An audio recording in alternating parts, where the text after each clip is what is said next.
ପିଲାମାନେ ଯେଉଁ ରାସ୍ତା ସମସ୍ତେ ବାଛୁଛନ୍ତି ତାହା ହୁଏତ ସହଜ ହୋଇପାରେ, ହେଲେ ଯେଉଁ ରାସ୍ତା ତୁମେ ବାଛିବ, ଯେଉଁ ରାସ୍ତା କଷ୍ଟ ହେବ, ତାହା ତୁମକୁ ସଫଳତା ଆଣିଦେବ, ତାହା ତୁମକୁ ପରିଚୟ ଆଣିଦେବ। ସେଥିପାଇଁ କଷ୍ଟ ହେଉ ବରଂ ସବୁବେଳେ ସ୍ୱତନ୍ତ୍ର ରାସ୍ତାଟିକୁ ବାଛିବା ଉଚିତ, ଭିନ୍ନ ରାସ୍ତାଟିକୁ ବାଛିବା ଉଚିତ। ଆଜି ଆମେ ଆରମ୍ଭ କରିବା ଆଜିର କ୍ଲାସ୍। ଆଜିର କ୍ଲାସ୍ରେ ରହିଛି ଛୋଟ ମୋର ଗାଁଟି, କବି ସଚ୍ଚିଦାନନ୍ଦ ରାଉତରାୟଙ୍କର ଏଇ ଛୋଟ ମୋର ଗାଁଟି ଆମେ ବିଷୟଟି ପ୍ରଥମେ ପଢ଼ିଥିଲେ, କବି ପରିଚୟ ଜାଣିଥିଲେ। ଯେଉଁମାନେ ଦେଖିନାହାନ୍ତି ସେମାନେ ଚ୍ୟାନେଲର ନାମ ଉପରେ କ୍ଲିକ୍ କରିବ ଏବଂ ପ୍ଲେ ଲିଷ୍ଟକୁ ଯିବ। ପ୍ଲେ ଲିଷ୍ଟରେ ଗଲା ପରେ କ୍ଲାସ୍ 7ର ସବୁ ବିଷୟ ରହିଛି, ସେଇଠି ଦେଖିପାରିବ। ଏହାପରେ ଏଇ ବିଷୟଟି ଦେଖିବ। ବିଷୟକୁ ଯିବା ପୂର୍ବରୁ ଆମେ ଆଲୋଚନା କରିବା ପୂର୍ବ କ୍ଲାସ୍ରେ ଦିଆଯାଇଥିବା ପ୍ରଶ୍ନ। କ'ଣ ପ୍ରଶ୍ନ ଥିଲା ନା, ଆମେ 5ଗୋଟି ଅର୍ଥ ଦିଆଯାଇଥିଲା ଲେଖିବା ପାଇଁ। ଯେଉଁମାନେ ଅର୍ଥ ଲେଖିଛ ସେମାନଙ୍କୁ ବହୁତ ବହୁତ ଧନ୍ୟବାଦ। ଯେଉଁମାନେ ଲେଖିନାହ ସେମାନେ ମଧ୍ୟ ଚେଷ୍ଟା କରିବ ନେକ୍ସଟ ଲେଖିବା ପାଇଁ। ଅର୍ଥ ଥିଲା ସୁଷମା, ସୁଷମାର ଅର୍ଥ ସୌନ୍ଦର୍ଯ୍ୟ। ପୋତ ଦିଆଯାଇଥିଲା, ପୋତର ଅର୍ଥ ବୋଇତ। ଶ୍ରମଣର ଅର୍ଥ ବୌଦ୍ଧ ସନ୍ନ୍ୟାସୀ ବା ବୌଦ୍ଧ ଭିକ୍ଷୁ। ଭୂତିର ଅର୍ଥ ଐଶ୍ୱର୍ଯ୍ୟ। ସ୍ୱାପଦର ଅର୍ଥ ହିଂସ୍ର ଜନ୍ତୁ। ଏତିକି ଦିଆଯାଇଥିଲା ଏବଂ ଆଜିର ପ୍ରଶ୍ନ ପାଇଁ ଅପେକ୍ଷା କର କ୍ଲାସ୍ର ଶେଷ ଯାଏ। ଶେଷରେ ଆମେ ପୁଣି ଆଉଥରେ ପ୍ରଶ୍ନ କିଛି ନୂଆ ପ୍ରଶ୍ନ ଦେବା 5ଗୋଟି। ଆଚ୍ଛା, ବିଷୟରେ ଆମେ ପଢ଼ିଥିଲେ ସଚ୍ଚିଦାନନ୍ଦ ରାଉତରାୟ କିଭଳି ଭାବରେ ନିଜ ଗାଁକୁ ବିଦେଶରେ ଥାଇକି ମନେ ପକାଉଛନ୍ତି ଏବଂ ତା'ର ସବୁ ଗୁଣଗାନ କରୁଛନ୍ତି। ସୁନ୍ଦର ଭାବରେ ପ୍ରକୃତିର ଚିତ୍ର ମଧ୍ୟ ବର୍ଣ୍ଣନା କରାଯାଇଛି। ଗାଁ କ'ଣ କ'ଣ ଆମକୁ ସବୁ ଦେଇଛି ତାହା ମଧ୍ୟ ବର୍ଣ୍ଣନା କରାଯାଇଛି। ଆମେ ଏବେ ପଢ଼ିବା ତାହାରି ଜଳ ରକତ ହୋଇ ଶିରାରେ ବହେ ଯେ ସନ ନଈ, ନିଶ୍ୱାସେ ମୋର ତାହାରି ବାୟୁ, ନିଶ୍ୱାସେ ମୋର ତାହାରି ବାୟୁ, ଚଲାଏ ପ୍ରାଣ ନାହାଟି, ଛୋଟ ମୋର ଗାଁଟି, ଛୋଟ ମୋର ଗାଁଟି।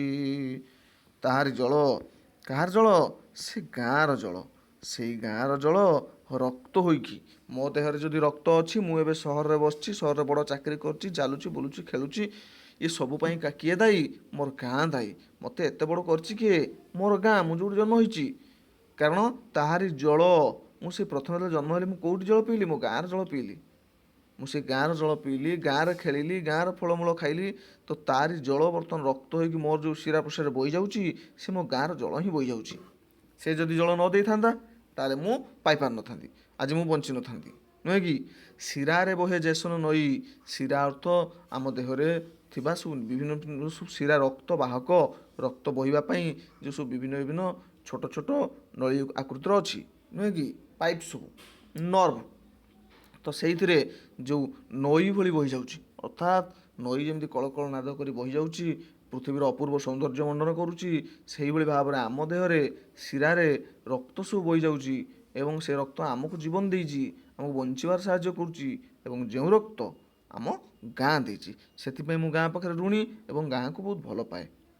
ନିଶ୍ୱାସ ମୋର ତାହାରି ବାୟୁ, ଆଜି ଯଦି ମୁଁ ନିଶ୍ୱାସ ପ୍ରଶ୍ୱାସ ନେଉଛି, ନିଶ୍ୱାସ ମାନେ ନିର୍ଗତ ହେଉଥିବା ଶ୍ୱାସକୁ ନିଶ୍ୱାସ କୁହାଯାଏ, ପ୍ରଶ୍ୱାସ ଭିତରକୁ ଯାଉଥିବା ଶ୍ୱାସ। ତେଣୁ ଏଇ ଯେଉଁ ନିଶ୍ୱାସ ପ୍ରଶ୍ୱାସରେ ମୁଁ ବାୟୁ ଛାଡ଼ୁଛି ଏବଂ ନେଉଛି, ଇଏ ଯଦି ବଞ୍ଚିଛି ବା ଏଇଟା ଚାଲିଛି ଅବିରତ ଭାବରେ, ତ ସେ ତା'ର କିଏ ପୃଷ୍ଠପୋଷକତା କିଏ କରିଛି ବା ତାକୁ ଆଗକୁ କିଏ ନେଇଛି? ସେଇ ଗାଁ। କାରଣ ପ୍ରଥମେ ଯେତେବେଳେ ଜନ୍ମ ହୋଇ ମାଟି ଛୁଇଁଲି, ମୋ ଗାଁର ଜଳବାୟୁରେ ମୁଁ ନିଶ୍ୱାସ ନେଇଥିଲି, ଏ ସହରର ନୁହଁ, ଜାଣିହେଲା?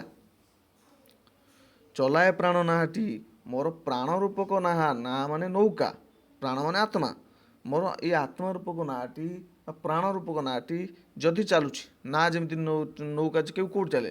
ସମୁଦ୍ର ମଧ୍ୟରେ, ପାଣି ଭିତରେ ଚାଲେ। ତ ସେଠି ଇଏ କହୁଛନ୍ତି ଯଦି ମୋର ଜୀବନ ବି ସେମିତି ନୌକା ହେଇଥାଏ, ଯଦି ଜୀବନ ବି ଚାଲୁଥାଏ, ତାହେଲେ ସେ ଯେଉଁ ଆମ ଗାଁର ପାଇଁ, ମୋ ଗାଁ ପାଇଁ କେବଳ ଚାଲୁଛି। ତେଣୁ ମୋ ଗାଁ ଯଦି ନଥାନ୍ତା ତେବେ କେବେ ବି ମୁଁ ଆଜି ବଞ୍ଚିପାରି ନଥାନ୍ତି। ଏହାପରେ ଆମେ ପୁଣି ଯିବା, ତେଣୁ ମୁଁ ଏ ଗାଁକୁ ଭଲ ପାଏ ବୋଲି କହୁଛନ୍ତି। ତାହାରି ଫୁଲ ଶାଗୁଆ ଲତା କଣ୍ଠେ ମୋର ଦେଲା ଯେ କଥା, ଆଖିରେ ଦେଲା ନୂଆ ଚାହାଣି, ଆଖିରେ ଦେଲା ନୂଆ ଚାହାଣି, ଫଗୁଣ ଉଷା ପାହାନ୍ତି, ଛୋଟ ମୋର ଗାଁଟି, ଛୋଟ ମୋର ଗାଁଟି। ତାରି ଫୁଲ ମୋ ଗାଁର ଯେଉଁ ଫୁଲ ଫୁଟେ, ସେଇ ଶାଗୁଆ ଲତା ସବୁଜ ରଙ୍ଗର ଲତା ଯେଉଁ ମାଡ଼ି ଯାଇଛି, ଇଏ କ'ଣ କଲା ନା କଣ୍ଠେ ମୋର ଦେଲା ଯେ କଥା। ମୁଁ ତାକୁ ଦେଖିକି ପ୍ରଥମେ କହିବା ଶିଖିଲି। ଛୋଟ ଛୋଟ କୁନି କୁନି ପାଦ ପକାଇ ଯେତେବେଳେ ମୁଁ ମାଟିରେ ଚାଲୁଥିଲି, ଫୁଲଟିଏ ଫୁଟିଥିଲା, ମୁଁ ମାଆକୁ କହୁଥିଲି, ମା ମୋତେ ସେ ଫୁଲଟି ତୋଳି ଆଣିକି ଦେ। ନୁହେଁ କି? ଛୋଟ ପିଲା ଖନେଇ ଖନେଇ କହୁଥିଲି। ମୁଁ ଶିଖିଲି ଏଇଟା କ'ଣ କୁହାଯାଏ ମା? ମା କହୁଥିଲା ଫୁଲ। ଏଇଟା କ'ଣ କୁହାଯାଏ? ସେଇଟା ହେଉଛି ଚଢ଼େଇ। ଏଇଟା କ'ଣ କୁହାଯାଏ? ଏଇଟା ହେଉଛି ପ୍ରଜାପତି। ମୋତେ ମୋ ମା ହିଁ ଶିଖେଇଥିଲା ଗୋଟି ଗୋଟି କରି ମୋ ଗାଁର ସବୁ ଜିନିଷକୁ ଦେଖେଇ ଦେଖେଇ, ମୋ ଗାଁର ସବୁ ଗଛପତ୍ରକୁ ଦେଖେଇ, ମୋର ଫୁଲକୁ ଦେଖେଇ, ଫଳକୁ ଦେଖେଇ। ପିଲାମାନେ, ଛୋଟ ପିଲାମାନେ ଫୁଲକୁ ବେଶୀ ଭଲ ପାଇଥାନ୍ତି, ପ୍ରଜାପତିକୁ ଭଲ ପାଇଥାନ୍ତି, ପକ୍ଷୀ ଚଢ଼େଇ ଭଲ ପାଇଥାନ୍ତି। ତେଣୁ ଏଇସବୁ ଜିନିଷ ହିଁ ମୋତେ ପ୍ରଥମେ କଣ୍ଠରେ ମୋର କଥା ଦେଲା, ମୁଁ ଶିଖିଲି। ଯଦି ଏକା ରହିଥାନ୍ତି, ଗୋଟେ ମରୁଭୂମିରେ ଛାଡ଼ି ଦିଆ ହେଇଥାନ୍ତା, ତାହେଲେ ମୁଁ କ'ଣ ଶିଖିଥାନ୍ତି? ସେଠି କ'ଣ ଦେଖିଥାନ୍ତି? ନା ଗଛ, ନା ପତ୍ର, ନା ଚଢ଼େଇ, ନା କିଛି ଦେଖିପାରିଥାନ୍ତି କି ଫୁଲ? କିଛି ଦେଖିପାରିନଥାନ୍ତି। ଆଖିରେ ଦେଲା ନୂଆ ଚାହାଣି ନୂଆ, ମୋ ଆଖିରେ ମଧ୍ୟ ନୂଆ ଚାହାଣି ସେ ଦେଲା। କିଏ ଦେଲା ଚାହାଣି ନୂଆ? ଫଗୁଣ ଉଷା ପାଆନ୍ତି। ଫଗୁଣ ଅର୍ଥ ଫଗୁଣ ମାସର ଉଷା। ଉଷା ଉଷା ଅର୍ଥ ହେଉଛି ସୂର୍ଯ୍ୟ ଉଦୟ ହେବା ପୂର୍ବରୁ ତାଙ୍କର ଯେଉଁ କ୍ଷୀଣ ଆଲୋକ ପ୍ରଥମେ ପୃଥିବୀ ପୃଷ୍ଠ ଉପରେ ପଡ଼ିଥାଏ। ଆମେ ଦେଖିଥିବା ଯେତେବେଳେ ଯିଏ ଭୋର ଭୋର ବଡ଼ି ଭୋର ଉଠନ୍ତି, ସୂର୍ଯ୍ୟ ଆସିଲେ ଆଲୋକ ଆସେ, ଦିବସ ହୁଏ। କିନ୍ତୁ ଦେଖିଥିବ ସୂର୍ଯ୍ୟ ଉଦୟ ହେଇନଥିବେ 4:30 5ଟା ବେଳେ, କିନ୍ତୁ ଅନ୍ଧକାର ବି ନଥିବ, କିଛି କିଛି କିଛି କିଛି ଆଲୋକ ଆସିସାରିବନି। ନୁହେଁ କି? ଧରାଯାଉ 6ଟା ବେଳେ ସୂର୍ଯ୍ୟ ଉଦୟ ହେଲା ବା 5ଟା ବେଳେ ସୂର୍ଯ୍ୟ ଉଦୟ ହେଲେ, କିନ୍ତୁ ଆମେ 4:30 ବେଳେ ଦେଖିବା, କ'ଣ ଅନ୍ଧାର ଥିବ କି? ନା, କିଛି ଆଲୋକ ଆସିଥିବ। ସେଇ ହେଉଛି ସୂର୍ଯ୍ୟଙ୍କର ପୂର୍ବ ଆଲୋକ, ତାକୁ ଉଷା କୁହାଯାଏ। ଏଇ ଫଗୁଣ ଉଷା ପାହାନ୍ତି ଅର୍ଥାତ୍ ରାତି ପାହି ଆସୁଥିବା ବେଳେ ପାହାନ୍ତି। ତେଣୁ ଏଇ ଯେଉଁ ପାହାନ୍ତିଆ ସମୟରେ ଏଇ ଯେଉଁ ଉଷା, ଇଏ ମୋତେ ନୂଆ ଚାହାଣି ଦେଲା। ଅର୍ଥାତ୍ ଉଷା ଯେମିତି ଉଠି ଆସେ ଏବଂ ପରେ ସୂର୍ଯ୍ୟ ଆସିକି ଆଲୋକ ହୁଏ, ସେଇଭଳି ଭାବରେ ମୋର ଆଖିରେ ଏଇ ଉଷା ଯେମିତି ଚାହାଣି ଦେଲା। ଅର୍ଥାତ୍ ଉଷା ଆସିଲେ ମୁଁ ସକାଳେ ଉଠେ ଏବଂ ଉଠି ଆସିକି ସକାଳେ ଆମ ଘର ପାଖରେ ବସିଯାଏ ଏବଂ ମୋ ଲମ୍ବା ଲମ୍ବା ଛାଇ ଦେଖୁଥାଏ। ବେଳେବେଳେ ଦେଖନ୍ତିନି ଛୋଟ ପିଲାମାନେ ଯେ ସୂର୍ଯ୍ୟ ଖରା ପଡ଼ିଛି, କେତେ ଲମ୍ବା ମୋ ଛାଇ। ଆମେ ସାଙ୍ଗ ପିଲାମାନଙ୍କ ସହିତ ଦେଖନ୍ତି, ତୋ ଛାଇ କେତେ ବଡ଼ ଦେଖିବା। ନୁହେଁ କି? ଛାଇକୁ ଆମେ ସବୁ ଦେଖନ୍ତି। ଆମେ ଗଛ ଉପରେ ପଡ଼ୁଥିବା ସୁନେଲି କିରଣକୁ ଉପଭୋଗ କରନ୍ତି। ଚିକ୍ ଚିକ୍ କରୁଥିବା ପାଣି ଉପରେ ସେଇ ସୁନେଲି କିରଣକୁ ଆମେ ଉପଭୋଗ କରନ୍ତି। ଏସବୁ ଆମେ ଖରାରେ ଠିଆ ହେଇ ଆମେ କୁହନ୍ତି ଭିଟାମିନ୍ ଡି ମିଳିବ, ଆମେ ଖରାରେ ଠିଆ ହୁଅନ୍ତି। ଏ ସବୁ କିଛି ଆମକୁ କିଏ ଦେଇଛି? ସେ ଗାଁ ଦେଇଛି। ତେଣୁ ସେଇ ଛୋଟ ମୋର ଗାଁଟି, ମୋ ଗାଁଟି ଛୋଟ ହେଲେ ବି ମୋ ପାଇଁ ବଡ଼, ମୋ ପାଇଁ ସୁନ୍ଦର, ମୋ ପାଇଁ ପ୍ରିୟ। ଏହାପରେ ଯିବା। ତାହାରି ଲଟା ତାହାରି ବଣ, ତା ଗାଈ ଗୋଠ ମୁରଲି ଶୁଣ। ତାହାରି ଲଟା ତାହାରି ବଣ, ତା ଗାଈ ଗୋଠ ମୁରଲି ଶୁଣ। ଫସଲ କଟା ମଧୁର ଗାନ, ଫସଲ କଟା ମଧୁର ଗାନ, ସକଳ ମୋର ସାହାଟି, ଛୋଟ ମୋର ଗାଁଟି। ତାହାର ଲଟା, ଲଟା ମାନେ ଆମେ ଜାଣିଛନ୍ତି ଯେଉଁମାନେ ସିଧା ଠିଆ ହେଇପାରନ୍ତି ନାହିଁ, ମାଡ଼ିକି ଚାଲନ୍ତି, ଅନ୍ୟ ଗଛ ଉପରେ ଆଶ୍ରା କରି ବଢ଼ନ୍ତି, ସେ ହେଉଛି ସବୁ ଲଟା। ହେଲା, ଯେମିତିକି କଲରା ଗଛ, ତାକୁ କଲରା ଲତା ଆମେ କୁହନ୍ତି, ଗଛ କୁହନ୍ତି କି? ଆମେ କାକୁଡ଼ି ଲତା, ସେମାନେ ମାଡ଼ି ମାଡ଼ିକି ତଳେ ଚାଲନ୍ତି, ଅନ୍ୟ ଉପରେ ଆଶ୍ରା କରିକି ବଢ଼ନ୍ତି। ତାହାରି ଲତା ମାନେ ସେ ଗାଁରେ ସକାଳୁ ଉଠିଲେ କାହାର ଚାଳ ଉପରେ କ'ଣ ହେଇଥିବ? ନା ଲାଉ ଗଛ ମାଡ଼ିଥିବ, ପୋଇ ଗଛ ମାଡ଼ିଥିବ, ଜହ୍ନି ଗଛ ମାଡ଼ିଥିବ, କାହାର ଘର ଆଗରେ କାକୁଡ଼ି ଗଛ ମାଡ଼ିଥିବ, କଲରା ଗଛ ମାଡ଼ିଥିବ। ଇଏ ସବୁ ମୁଁ ଦେଖି ଦେଖି ବଡ଼ ହେଇଛି। ତାହାରି ବଣ, ମୋ ଗାଁରେ ଯେଉଁ ସୁନ୍ଦର ବଣ, ସବୁଜିମାମୟ ବଣ, ହେଲା, ପତ୍ର ଝଡ଼ି ଯାଉଥିବ ଏବଂ ପୁଣି ନୂଆ ପତ୍ର ଗଜରୁଥିବ, ଇଏ ଯେଉଁ ସୁନ୍ଦର ସବୁ ଦୃଶ୍ୟ। ଇଏ ଫସଲ, ତା ସହିତ ଆହୁରି କ'ଣ ନା ତା ଗାଈ ଗୋଠ। ମୁଁ ଗାଁରେ ଥିଲାବେଳେ ସେ ଯେଉଁ ଗାଈ ଗୋଠ ସବୁ ପିଲାମାନେ ନେଇକି ଯାଆନ୍ତି, ବେଳେବେଳେ ମୁଁ ବି ଯାଏ। ଇଏ ଯେଉଁ ଗାଈ ଗୋଠ ନେଇକି ଯାଏ, ପୁଣି ମୁରଲି ସୋନ, ଯେ ଗାଈଆଳ ପିଲା ଯେ ଗାଈ ନେଇକି ଯାଇଥାଏ, ସେ ପୂର୍ବେ ମୁରଲି ବଜାଉଥାନ୍ତି, ବଂଶୀ ବଜାନ୍ତି, ବୁଝାଉଛି। ବଂଶୀ ବଜାଉଥାନ୍ତି, ସେ ବଂଶୀ ମୁରଲି ହେଲା ବଂଶୀ, ସ୍ୱନ ହେଉଛି ସ୍ୱର, ତାର ବଂଶୀର ସ୍ୱର ଭାରି ମଧୁର ଶୁଭୁଥାଏ। ଶ୍ରୀକୃଷ୍ଣ ମଧ୍ୟ ଯାଉଥିଲେ ଗାଈ ନେଇକି ଚରାଇବା ପାଇଁ ତାଙ୍କ ସମୟରେ। ଫସଲ କଟା ମଧୁର ଗାନ, ଆହୁରି କ'ଣ ଥିଲା ନା ଫସଲ କାଟିବାକୁ ଗଲାବେଳେ ଲୋକମାନେ କିଛି ଗାନ ବା ଗୀତ ଗାଇ ଗାଇକି ଯାଉଥିଲେ, ତାଙ୍କର କଷ୍ଟ ମେଣ୍ଟିବା ପାଇଁ, ତାଙ୍କର ଦୁଃଖ ମେଣ୍ଟିବା ପାଇଁ। ତାଙ୍କୁ କଷ୍ଟ ହେଉଥିବ କାମ କଲାବେଳେ, ତଥାପି ସେମାନେ ଗୀତ ଗାଉଥିବେ। ଇଏ ସକଳ ମୋର ସାହାଟି, ସକଳ ଅର୍ଥାତ୍ ସବୁ, ଇଏ ସବୁ ମୋର ସାହା। ଆଜି ଯଦି ମୁଁ ବଞ୍ଚିଛି, ଆଗକୁ ଚାଲିଛି, ମୋର ସାହା ଭରସା ଏଇମାନେ ସବୁ। ତେଣୁ ଏ ଗାଁ ମୋର ଛୋଟ ହେଲେ ବି ମୋ ପାଇଁ ବହୁତ ବଡ଼, ଏବଂ ମୋ ଜୀବନରେ ଏ ସବୁଠୁ ପ୍ରିୟ। ଆଲୁଅ ତାର କି ମନୋହର, ଅନ୍ଧକାର ତାଠାରୁ ଭଲ, ଜୀବନ ପଥେ ସକଳ ତାର, ଜୀବନ ପଥେ ସକଳ ତାର, ଫିଟାଏ ନୂଆ ରାହାଟି, ଛୋଟ ମୋର ଗାଁଟି, ଛୋଟ ମୋର ଗାଁଟି। ତା ଆଲୁଅ କି ମନୋହର, ଆହା କି ମନୋହର, ଆହା କି ସୌନ୍ଦର୍ଯ୍ୟ, ଆହା କି ଅପରୂପ ସୌନ୍ଦର୍ଯ୍ୟ ତା ଭିତରେ, ଆଲୁଅ ଭିତରେ। ଏ ଗାଁରେ ଯେଉଁ ଛୋଟିଆ ମୋଟିଆ ଆଲୁଅ ଜଳେ, ଦୀପ ଆଲୁଅ ଜଳେ, ଡିବିରି ଆଲୁଅ ଜଳେ, ଅନ୍ଧକାର ହେଇଗଲେ ସେ କ'ଣ ହୁଏ ନା ସେ ଅନ୍ଧକାର ହିଁ ତାର ମଧ୍ୟ ସୁନ୍ଦର। ଏଠି କବି କହୁଛନ୍ତି ତାର ଆଲୁଅ କି ମଧୁର, କି ସୁନ୍ଦର। ଯଦି ଆଲୁଅ ଜଳୁଥିବ, ଯଦି ଅନ୍ଧକାର ହେଲା ତାଠୁ ମଧ୍ୟ ଆଲୁଅଠୁ ଆହୁରି ଭଲ। କାରଣ ଗାଁର ଅନ୍ଧକାର, ଗାଁରେ ଭୟ ଲାଗେନି ଅନ୍ଧକାର ହେଲେ। ସହରରେ ଭୟ ଲାଗିବ, କିଏ ତ ମାରିଦେଇକି ପଳେଇବ, କିଏ ତୁମ ପଇସା ଛଡ଼େଇ ନେବ, କିଏ ଚେନ୍ ଛିଡ଼େଇ ନେବ। ଗାଁରେ ସେସବୁ ନଥାଏ। ଗାଁରେ ତ ଶୁଣିଛି ଭାଇଚାରା ସହିତ ଭାଇ ଭାଇ ହେଇକି ଚଳୁଥାନ୍ତି। ତେଣୁ ସେଠି ଅନ୍ଧକାର ମଧ୍ୟ ଭଲ ଲାଗେ, ତାର ଅନ୍ଧକାର ମଧ୍ୟ ପ୍ରିୟ। ତାର ଆଲୋକ ଯେତିକି ପ୍ରିୟ, ତାର ଅନ୍ଧକାର ପ୍ରିୟ। ସହରରେ ଅନ୍ଧକାର ହେଇଗଲେ ଲୋକ ଚଳିପାରିବେନି ଅଧଘଣ୍ଟାଏ, ନୁହେଁ କି? ସଙ୍ଗେ ସଙ୍ଗେ ଲଗାଇବେ, ଇନଭର୍ଟର ଲଗାଇବେ ବା ଅନ୍ୟ କିଛି ଏମର୍ଜେନ୍ସି ଲାଇଟ୍ ଲଗାଇବେ ବା ଫୋନ୍ କରିବେ। କିନ୍ତୁ ଗାଁରେ ଚାଲିଯାଉ, ଲାଇଟ୍ ଚାଲିଯାଉ, କିଛି ନାହିଁ, ସେମାନେ ବାହାରେ ବସିବେ, ବାହାରେ ବସିବେ, ବୁଲିବେ। ତେଣୁ ତାର ଆଲୁଅ କି ମନୋହର, ଅନ୍ଧକାର ମଧ୍ୟ ତାଠାରୁ ଭଲ, ଜୀବନ ପଥେ ସକଳ ତାର।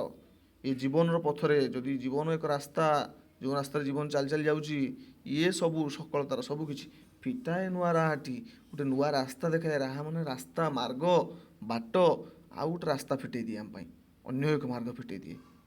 ଛୋଟ ମୋର ଗାଁଟି, ମୋ ଗାଁଟି ଛୋଟ ହେଲେ ବି ମୋ ପାଇଁ ବଡ଼। ଅର୍ଥାତ୍ ଏଠି କବି କହୁଛନ୍ତି ଛୋଟ ହେଲେ ମୋ ଗାଁଟି ମୋ ପାଇଁ ବଡ଼, ମୋ ପାଇଁ ପ୍ରିୟ। ଏହାପରେ ଯିବା ଆମେ ପୁଣି ଆଉ ଏକ ପଦ ବା ଶେଷ ପଦ। ଏସବୁ କଥା ଛବିଟି ପରି ପ୍ରବାସେ ମନେ ଉଠଇ ଝଳି, ଏସବୁ କଥା ଛବିଟି ପରି ପ୍ରବାସେ ମନେ ଉଠଇ ଝଳି, ଇଚ୍ଛା ହୁଏ ମାଟିରେ ତାର, ଇଚ୍ଛା ହୁଏ ମାଟିରେ ତାର, ଶିରଟି ଥରେ ନୁଆନ୍ତି, ଛୋଟ ମୋର ଗାଁଟି, ଛୋଟ ମୋର ଗାଁଟି। ଏସବୁ ଯେତିକି କଥା ମନେ ପକାଇଲେ ଲେଖକ ବା କବି, ଏସବୁ ଛବି ଭଳିଆ, ଗୋଟେ ଚିତ୍ର ଭଳିଆ, ଗୋଟେ ସିନେମା ଭଳିଆ ସେ କ'ଣ କରୁଛି, ପ୍ରବାସେ ଅର୍ଥାତ୍ ବିଦେଶରେ ଥାଇକି ମୋ ମନ ଭିତରେ ଝଲସି ଉଠୁଛି। ଝଳି ଉଠି ମାନେ ଝଲସି ଉଠିବା, ଝଳି ଉଠିବା। ଯେମିତିକି ଆମେ ଗୋଟେ ସିନେମା ଦେଖିଛନ୍ତି, ସୁନ୍ଦର ସିନେମାଟେ, ହିରୋଟେ ମାରୁଛି ହିରୋଇନଟେକୁ ବଞ୍ଚିବା ପାଇଁ, ଭିଲିଆନକୁ ମାରୁଛି, ଯେଉଁ ଗୀତ ହେଉଛି, ନାଚ ହେଉଛି, ଏ ଯେଉଁ କଥା ସବୁ ଆମର ମନେ ରହିଯାଇଛି। ଆମେ କ'ଣ କରୁଛନ୍ତି, ପରବର୍ତ୍ତୀ ମୁହୂର୍ତ୍ତରେ ଆମେ ଏକା ଏକା ବସିଲା ବେଳେ ସେ ସିନ୍କୁ ମନେ ପକାଇ ସେ କଥା ଭାବି ପାରୁଛନ୍ତି ନା ଆମ ମନ ଭିତରେ ସେଗୁଡ଼ା ସବୁ ଚାଲୁଛି ନା ପୁରା ସିନେମା ଭଳି ଆଉ ଥରେ। ସେଇ କଥା ଏଠି ଗାଁ କଥା ତାଙ୍କର ଲେଖକ କହୁଛନ୍ତି, କବି କହୁଛନ୍ତି, ତାଙ୍କ ଗାଁ କଥା ତାଙ୍କର ସମ୍ପୂର୍ଣ୍ଣ ମନେ ପଡ଼ିଯାଉଛି ସବୁକିଛି, ବୁଝିଲା। ତାଙ୍କ ଗାଁ କଥା, କେମିତି ସେ ଗାଁରେ ଥିଲେ, କେମିତି ବଢ଼ିଥିଲେ, ଗାଁ କ'ଣ କ'ଣ ଦେଇଛି, ପ୍ରବାସୀ ବିଦେଶରେ ଥାଇକି ମଧ୍ୟ ତାଙ୍କ ମନରେ ଫୁଟି ଉଠୁଛି। ଇଚ୍ଛା ହୁଏ ମାଟିରେ ତାର, ଥରେ ମୋର ଇଚ୍ଛା ହୁଏ ସେଇ ମାଟିରେ କି କ'ଣ କରନ୍ତି, ଶିରଟି ଥରେ ନୁଆନ୍ତି, ଶିର ଅର୍ଥାତ୍ ମୁଣ୍ଡ, ମୁଁ ଥରେ ମୁଣ୍ଡ ନୁଇଁ ଦିଅନ୍ତି। ଅର୍ଥାତ୍ ଏତେ ଯିଏ ମୋ ପାଇଁ କଲା, ମୋତେ ବଡ଼ କଲା, ମୋ ନିଶ୍ୱାସ ଦେଲା, ପ୍ରଶ୍ୱାସ ଦେଲା, ମୋତେ ରକ୍ତ ଦେଲା, ମୋତେ ଖାଇବାକୁ ଦେଲା, ମୋତେ କଥା ଦେଲା କଣ୍ଠରେ, ଏସବୁ ଏତେ ଯିଏ କରିଛି, ମୁଁ ତା ପାଖରେ ଶିର ଥରେ ନଇଁ ଦିଅନ୍ତି, ମୁଁ ଥରେ ପ୍ରଣାମ କରନ୍ତି, ପ୍ରଣିପାତ କରନ୍ତି। ଛୋଟ ମୋର ଗାଁଟି, ମୋ ଗାଁଟି ଛୋଟ ହେଲେ ବି ମୋ ପାଇଁ ମହାନ ଏବଂ ମୋ ପାଇଁ ବଡ଼, ମୋର ମଧ୍ୟ ପ୍ରିୟ। ପିଲାଏ ଆଜି ପାଇଁ ଏତିକି, ଏ ବିଷୟଟି ସରିଯାଇଛି। ପୁଣି ଆଉ ଏକ ଆମେ ଅଧ୍ୟାୟ ବା ଆଉ ଏକ ବିଷୟକୁ ନେଇକି, ଆଉ ଗୋଟେ ଚାପ୍ଟର ନେଇକି ଆମେ ଆଉ ଗୋଟେ କ୍ଲାସ୍ରେ ଆସିବା। ବର୍ତ୍ତମାନ ଆମେ ଯିବା ଆଜିର ପ୍ରଶ୍ନ। ଆଜିର ପ୍ରଶ୍ନ କ'ଣ ରହିଛି, ସେ ଅର୍ଥ ଲେଖିବା ପାଇଁ ଦିଆଯାଇଛି 5 ଗୋଟି ଶବ୍ଦ। ଶବ୍ଦ ଗୁଡ଼ିକ କ'ଣ, ପରାଭବ, हिया, हिया, अद्यापि, पिपासा, सिरी। 5 गोटी शब्दर अर्थ तुम्हें नेक्स्ट क्लास को मु देखी तुम्हें एबे ये वीडियो तले सब कमेंट बॉक्स रे लिखि पारिबो।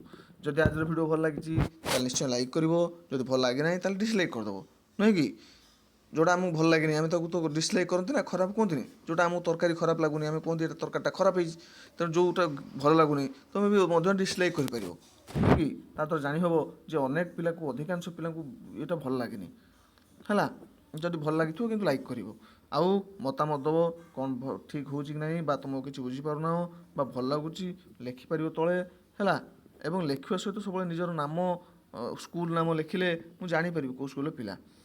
धन्यवाद। आम आगे क्लास पुणी देखा।